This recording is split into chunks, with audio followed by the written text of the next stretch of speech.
آج کی رات بہت بڑی رات ہے۔ حضور مخدوم پاک فرماتے ہیں کہ آج کی شب میں ارجعی الی ربک راضیۃ مرضیہ، یعنی اللہ کی جانب سے حکم ہوا کہ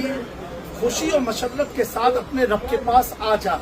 کا حکم آیا، تو اس فقیر کو مخدوم پاک فرماتے ہیں اس فقیر کو 80,000 مقرب فرشتوں کے ذریعے بارگاہ سمدیت میں لایا گیا، پھر سدرۃ المنتہا کے نیچے پہنچایا گیا اور ندا آئی، اے اشرف تجھے دنیا میں چند دنوں کے لیے لوگوں کے عقائد و اعمال کی اصلاح کے لیے بھیجا گیا تھا، اب وقت آ گیا ہے کہ تو اپنے وطن اصلی کی طرف پلٹ آ۔ حضور مخدوم پاک فرماتے ہیں اس نعمت پر باوجود کمزوری اور ضعف کے میں نے اللہ تعالیٰ کی تعریف یوں بیان کی، لا اوصی ثناء علیک کما اثنیت علی نفسک، اے اللہ تیری تعریف میں پوری نہیں کر سکتا جیسی تو نے خود اپنی تعریف فرمائی ہے۔ اس کے بعد حکم الہی ہوا کہ تجھے 80,000 فرشتے، نیز 30,000 حرمین شریفین، مکہ مکرمہ، مدینہ منورہ اور بیت المقدس کے خاص بندے، 1,000 ابدال مغرب، 1,000 رجال الغیب سرندیب سے اور 1,000 مردان غیب یمن کی جانب سے آ کر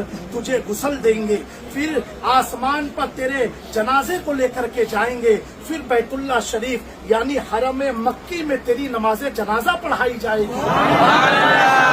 اسی لیے حضور مخدوم پاک کے بارے میں ابھی جو انسال ایک کتاب ہماری جو آ رہی ہے منظر عام پر، احب الامانی فی معارف اشرف السمنانی،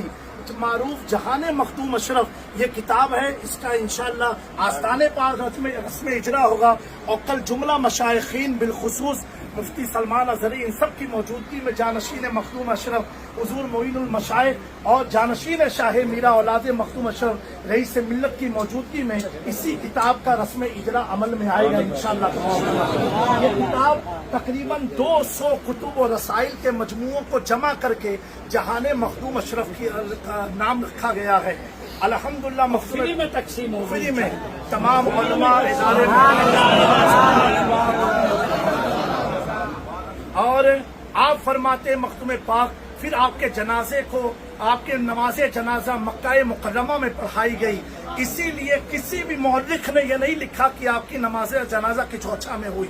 سب نے اسی بات پر اتفاق کیا کہ آپ کی نماز جنازہ حرم مکہ میں ہوئی۔ پھر آپ فرماتے 80,000 فرشتے حرم سے میرے جنازے کو واپس یہاں لے کر کے آئے، اور اللہ نے حکم فرمایا کہ اے اشرف تیرے جنازے کو اور تیرے جسم کو زمین پر اس لیے میں دفن کراؤں گا تاکہ اپنی قسمت پر ناز کرو۔ اس سلطان کے دروازے پر ہم سب سائل بن کے کھڑے ہیں، یہ کون مخدوم سمنا ہے؟ اللہ اکبر۔ اللہ تعالیٰ فرماتا ہے اے اشرف تجھے زمین پر اس لیے دفن کیا جائے گا تاکہ جو تیری قبر پر آئے، تیری قبر پر جو آئے اس کی حاجات پوری ہو۔ آگے رب کعبہ فرماتا ہے اور اسے بخشش اور مغفرت کی نوید حاصل ہو۔ اسی قول کی روشنی میں ائمہ اکرام نے لکھا کہ جس شخص نے صدق دل کے ساتھ، ایمان کے ساتھ بارگاہ مخدوم سمنانی کی زیارت کی، اللہ تعالیٰ اس کی مغفرت فرما دے گا۔ پاک فرماتے ہیں اگر کوئی شخص بدبخت ہے، انلکی ہے اور میری تربت کی زیارت کرتا ہے، اللہ اس کی بدبختی کو دور فرما دے گا۔ آپ کے تعلق سے علماء نے بیان فرمایا کہ فارسی زبان میں بر صغیر غیر منقسم بھارت میں کسی نے پہلا ترجمہ قرآن فارسی زبان میں لکھا، وہ مخدوم اشرف جہانگیر سمنانی کے ساتھ ہے۔ کسی نے اردو زبان میں پہلا رسالہ لکھا، وہ مخدوم اشرف جہانگیر سمنانی کے ساتھ ہے۔ آپ فرماتے ہیں مجھے سلوک کی تعلیم حضرت اویس قرنی نے عطا فرمائی ہے۔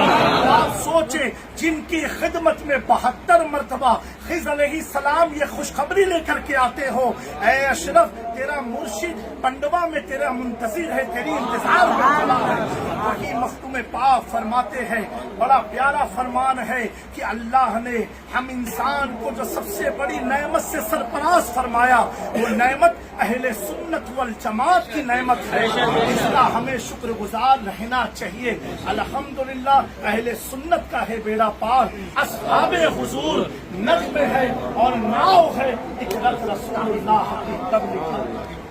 یہ آپ نے رسالہ 26 محرم 808 ہجری اپنی قبر انور کے اندر جہاں غیبی طور پر قلم، دعا اور کاغذ کا انتظام تھا، اور 28 محرم بروز جمعہ 808 ہجری کو آپ اس دنیا فانی سے راہ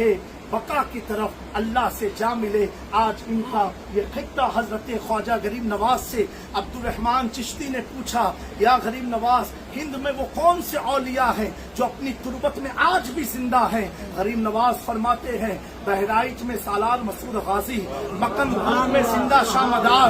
اور مانک پور میں شیخ حسام الدین مانک پوری، اور چوتھی جگہ غریب نواز نے فرمائی حضرت مختوم اشرف جہانگیر۔ اب جب بات عاشقوں کی ہے تو امام عشق و محبت اعلیٰ حضرت فتاوی رضویہ میں لکھتے ہیں مختوم پاک کے بارے میں کہ آپ سردار سلسلے چشتیہ ہیں۔ حضرت غریب نواز کے مرید و خلیفہ قطب الدین بختیار کاکی نے آپ کے دادا شیخ شمس الدین نور بخشی کو بشارت دی کہ میں دیکھ رہا ہوں تمہاری ذریت میں اللہ غوث جہانگیر کو پیدا فرمائے گا جو پوری دنیا میں سلسلے چشت کو اثر نو زندہ فرمائے گا۔ ایسے ہم خانوادہ اشرفیہ نسباً شیخ عبد القادر جیلانی کی اولاد میں سے ہے، اور مخدوم پاک کی نگاہ توجہ اس قدر ہم عبد الرزاق نورلین پر رکھی کہ تھے ہم قادری لیکن رنگ غریب نواز کا چڑھا دیا۔ آج پوری دنیا میں سلسلے اشرفیہ، سلسلے چشتیہ کی پہچان بنی ہوئی ہے، اور سلسلے قادریہ کی ایک مقام پر مختوم پاک فرماتے ہیں کہ مجھ تک 19 غوث پیدا ہوئے، اکثر اغواث کی مزارت اللہ نے مخلوق خدا سے اللہ نے غائب فرما دیا، لیکن قیامت تک 2 غوث کی مزار ظاہر رہے گی۔ آپ فرماتے ہیں ایک حضرت شیخ عبد القادر جیلانی کی تربت، اور دوسری فرماتے ہیں میری تربت قیامت تک ظاہر رہے گی۔ آج 640 سال بیت گئے، آپ کا نام حضرت نبی پاک صلی اللہ علیہ وآلہ وسلم نے آپ کے والد کو بشارت دیا کہ تمہیں اللہ 2 فرزند عطا فرمائے گا، ایک کا نام اشرف رکھنا، ایک کا نام محمد عارف رکھنا۔ جو اشرف ہوگا وہ تیری سلطنت ظاہری و باطنی کا بادشاہ ہوگا۔ سمنا کا تخت چھوڑ کر غوث الورا ہوئے، یوں ترک سلطنت نے سلطان بنا دیا،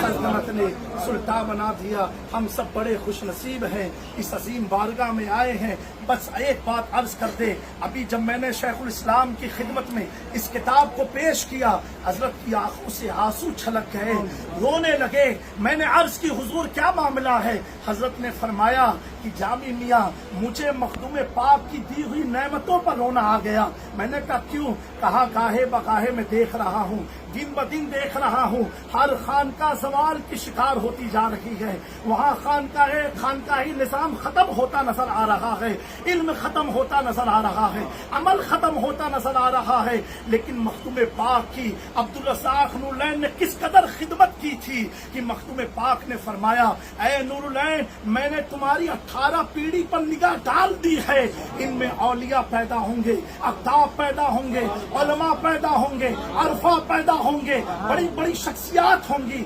میں یہ سوچتا رہتا تھا اب کیسے خاندان کا کام بڑھتا رہے گا، لیکن مجھے خوشی اس بات پر ہوئی وہ دعا مخدوم پاک کی آج میں محسوس کر رہا ہوں